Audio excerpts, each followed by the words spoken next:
was around 2:30 a.m. when we finally made our decision to leave the bar.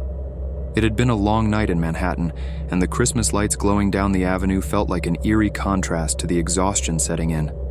My 3 friends and I were stumbling towards the subway, slightly tipsy, but mostly sober enough to navigate the empty streets. We were more than ready to get home, but we still had the subway ride ahead of us. The platform was eerily quiet when we arrived. The few people still on the platform didn't look like they'd be much company on the ride. We got on the first subway that arrived, and as expected, it was nearly empty. Just us, a couple of quiet figures slumped against the walls, and a few tired-looking commuters staring off into space.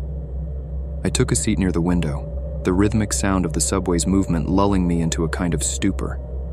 My friends were chatting quietly about nothing in particular, trying to keep the mood light, but the air was thick, and the quiet of the subway was starting to make me uncomfortable. That's when it happened. A sudden crash from the car ahead. It wasn't a noise that belonged in the subway. A loud bang, followed by something that sounded like yelling. We all froze, exchanging looks. "What the hell was that?" Dave whispered, his voice low and tense. I didn't answer. Something was wrong. Without saying a word, we all slid up from our seats and peered through the glass divider between the cars. At first, I thought I was seeing things. A couple of shadows, maybe people fighting, but no. As the subway's lights flickered, I could make out 2 figures standing over a woman. She was shouting, her voice trembling with fear, but the men weren't listening. They were too focused on her, too close to her, blocking her escape. I couldn't see the details clearly, but I knew what I was looking at wasn't good. The woman's cries were growing desperate, her body jerking with every move she made, trying to get away from them. "Call the cops," whispered Jack, his eyes wide, but I could already tell we weren't going to wait for the authorities. I felt that heavy, gut-sinking pull of danger, and my instincts kicked in. We were going to help her. I started to move toward the next car. Dave followed, but as we passed the glass doors, my eyes met one of the men's. His face was partially obscured by his hood, but his eyes locked onto mine like he'd been waiting for this moment. And then I saw it. He had a gun. A sleek black handgun, half hidden under his jacket, but the unmistakable glint of metal in the dim light was enough to freeze me in place. My breath caught. This wasn't just a fight. It was a robbery. Or worse. "Get back," I hissed, grabbing Dave by the arm and pulling him away from the door. "We need to move now." We rushed into the next car, my heart hammering in my chest. As I glanced back through the glass divider, I saw them start to move. The man who had seen me was looking directly at us, his eyes cold and calculating. I felt like I could hear his thoughts. "You're not going anywhere." We ran through the subway, moving from car to car, my mind racing. We could hear footsteps behind us growing louder. They were following us. I didn't know if they were just after the woman anymore. No, they were after us too. Whatever their plan was, we just stepped into the middle of it. At the next stop, the door slid open and we bolted off the subway before it could start moving again. We rushed through the empty station, looking for a place to hide. I glanced over my shoulder, but I couldn't see them. Yet. I turned the corner, trying to catch my breath. The station was deserted, just the faint hum of the fluorescent lights buzzing above. Then I heard it, the sound of footsteps echoing behind me. I found a narrow space behind a garbage can and squeezed into it, trying to control my breathing. I could hear them getting closer. There were 2 of them, one tall, the other shorter, but both were quick and silent. I dared a glance through the top of the can. They were right there, no more than 5 feet away. The taller one was pacing, muttering under his breath. The shorter one stood still, his hand resting on something, probably the gun. The sound of it was like a ticking clock, growing louder with each passing second. "You sure they're here?" the taller one asked. "Yeah, they're around. Just keep looking," the shorter one replied. His voice was low, almost too calm. And then, I heard it. Something that made my heart stop cold. "Kill them if you find them," the shorter one added, his voice flat, devoid of any real emotion. I felt my body freeze. My hand gripped the edge of the garbage can so tightly that my knuckles turned white. I couldn't breathe. I had no idea what these guys were really after, but it was clear they weren't here for just a quick robbery anymore. The footsteps moved on, fading slowly. I waited for what felt like an eternity before I dared to shift. When I looked out from my hiding spot, I saw them walking away, heading further down the platform. My heart was still racing, but I knew I couldn't stay here forever. I had to find my friends. I darted out from behind the bin, running in the opposite direction, praying they wouldn't hear me. I caught a glimpse of Jack and Dave hiding behind a pillar at the far end of the station. They waved frantically, motioning me over. We regrouped, hearts pounding, trying to keep as quiet as possible. We didn't know where the men had gone, but we knew one thing for sure: they were still out there. The next few minutes were a blur of watching every shadow, every movement. And then, we saw her. The woman from the subway. She was walking slowly towards us, a strange, almost mechanical look on her face, like she wasn't fully there. "Where are they?" she asked, her voice flat, almost monotone. The two men reappeared from around a corner, walking towards her. One of them was grinning, and the other just looked indifferent. "You didn't get them?" she asked, almost disappointed. "Number, they're still out there," the taller one replied. We didn't stick around to hear more. As soon as they turned their backs, we ran. Out of the station, into the street, and we didn't stop until we were far away from that underground nightmare. I'm still not sure what happened that night. Were the men after us? Or was it something darker? Either way, I'll never forget the feeling of being hunted, of knowing that something terrible was out there in the shadows, waiting for us to slip up. I don't know if the woman was involved or just another victim, but I know this for sure. Whatever we saw that night, it wasn't just a robbery. And I'll never forget the way her eyes met ours, cold and empty, like she was expecting us to disappear just like the rest of them. My name's Alex, and I'm 27 years old. I've lived in Chicago for most of my life, and like most people here, I take the subway to get around. It's a bit of a hassle sometimes, especially late at night, but it's part of the routine. This night, though, changed everything. It was around 1 a.m. on a Sunday when I left a bar in River North. The streets were mostly empty, and the subway station near my apartment was unusually quiet. I didn't think much of it. I've been riding the subway at night for years. But tonight felt different, and I couldn't shake the feeling that something wasn't right. I walked down the steps into the underground, and the cold air hit me as I reached the platform. The lights flickered overhead, casting strange shadows on the walls. I looked around. There was no one there. Not a single soul. I took a seat on one of the benches and checked my phone.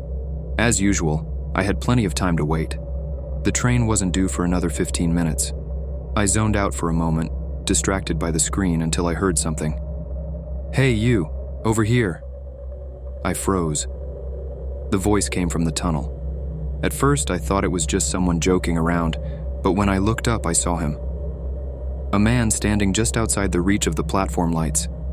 His face was obscured in shadow, but I could make out his silhouette. A tall, thin figure wearing a dark coat. He had his head tilted down and his eyes, they were locked onto me. I could feel the weight of his gaze, even from across the platform. I tried to ignore him, thinking he was just some drunk guy waiting for his train. But then he stepped forward, just enough that I could see his face clearly. His smile was wide, too wide, and his teeth were yellow, crooked. His eyes, though, that's what made my blood run cold. They were so dark, like black holes in his face, and he kept staring at me. "Come here," he said again, his voice raspy. "It's not safe out here alone." I glanced around nervously, but the platform was still empty. No one else was around. The man's voice kept calling to me, getting louder and more insistent, like he was trying to draw me closer. I shook my head, standing up slowly, and backed away. I didn't want to make a scene, but I couldn't shake the sense of dread settling in my chest. I turned to leave, but before I could take more than a couple steps, I heard something else. A thudding noise from the tunnel. It was loud, almost rhythmic, like footsteps. Or maybe something heavier. I turned back. The man was gone, but I couldn't relax. That's when I saw the second figure, emerging from the darkness at the far end of the tunnel. This one was hunched over, moving slowly, dragging something behind him. I could barely make out what it was, but the shape was unmistakable. It looked like a body. The train was still a few minutes away, and I had no idea what to do. Panic surged through me. I thought about running, but then I heard a low, rasping laugh from deeper in the tunnel. The sound was cold and hollow. Suddenly, a third person appeared, this time walking down the stairs from the street level. They didn't move like a normal person. Their steps were stiff, their head tilted at an odd angle like they couldn't quite balance. That was it. I had to do something. I pulled out my phone, hands shaking, and dialed 911. 911. What's your emergency? I'm at Belmont Station. There are people down here. I think one of them has a body. It's not right. Something's wrong. I was breathless, but I managed to give the operator the details. I'm sending officers right away. Stay on the line and don't engage with anyone. I was desperate for the train to show up. Finally, the train pulled in, and I ran to the nearest car. But just as I got inside, I looked back at the tunnel. The figures were still there, standing motionless at the edge of the platform, watching me.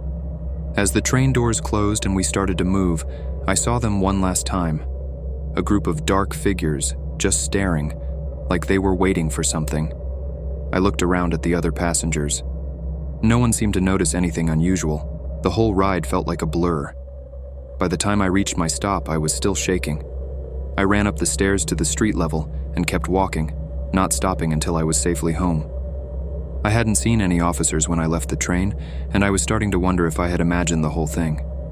But I'll never forget that moment, standing on the platform, staring at the figures in the tunnel. The memory still haunts me. I don't know if the police ever went down there or if what I saw was real. But if you're ever out late, riding the subway alone, and you hear a voice from the shadows, don't ignore it. Call for help and get out of there. Trust me.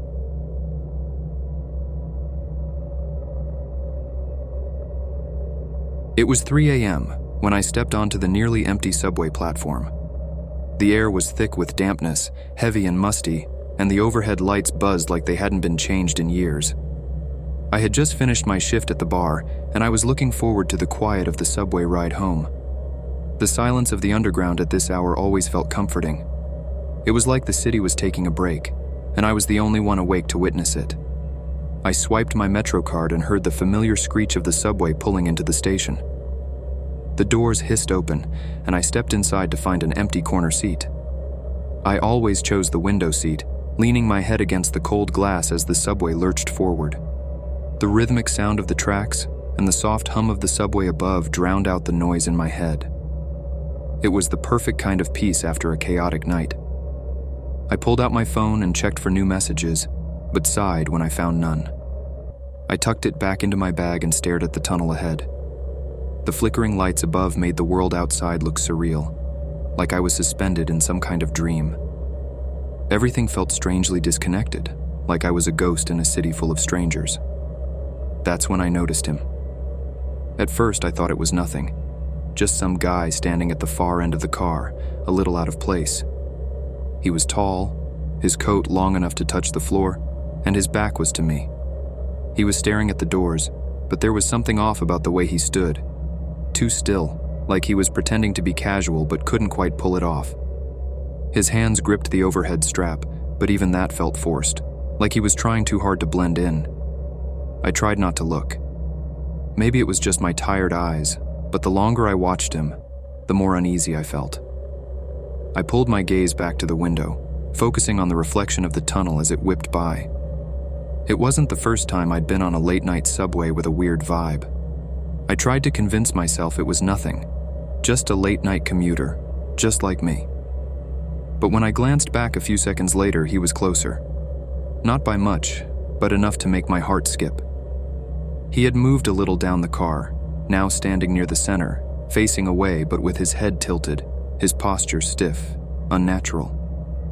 I was trying to ignore it, but the unease in my chest only grew. My palms started to sweat, and I had to fight the urge to check my phone again just to distract myself. Then, without warning, the subway screeched to a stop at the next station. I blinked, startled by the sudden noise, and glanced up.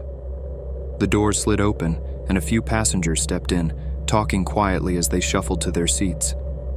I expected the man to get off with them, but instead he just stayed where he was, staring blankly ahead, unmoving. I swallowed hard, feeling the tension in my body tighten. The subway started up again, the same strange vibrations beneath my feet, but it didn't feel normal anymore. Something was wrong. At the next stop, I glanced up again, and there he was, right next to me. I hadn't even heard him move. I froze. He wasn't facing me directly, but I could feel his presence in the air, heavy like a weight. His pale, gaunt face was half hidden in shadow. My stomach twisted. There was something so off about the way he was standing, too rigid, too controlled. He looked like a mannequin in a thrift store window, just waiting for someone to come along and put life into him. I shifted uncomfortably in my seat, trying to calm my breathing, but it was getting harder. The air in the subway felt thick, like I couldn't get enough oxygen. I glanced out the window again, trying to focus on anything else. My mind was racing, but I didn't know what to do. Was I imagining this? Maybe it was all just the exhaustion from the night, but I couldn't shake the feeling that something wasn't right. Then, his voice broke through the silence. Soft, almost like he was talking to himself, but loud enough for me to hear. "Is this your stop?" he asked, his words a rasp in the otherwise quiet subway. I blinked. My heart skipped. What did he just say? I hadn't spoken a word to him. I hadn't even acknowledged his presence. Why was he talking to me? I opened my mouth to respond, but no sound came out. I tried to push the words up from my chest, but my throat was too tight. What was I supposed to say to him? What did he want from me? Before I could form a thought, the subway jolted to another stop, the loud screech of metal on metal almost deafening. I didn't think. I grabbed my purse, stood up, and rushed into the next car. My legs were shaking, and I could feel my pulse pounding in my ears. I couldn't stay in that car, not with him so close. I rushed into the next car and found an empty seat at the far end.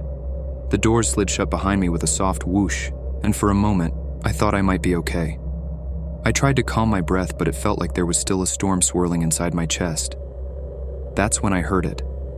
A soft scraping of shoes against the floor, followed by the unmistakable sound of footsteps coming from the other side of the car.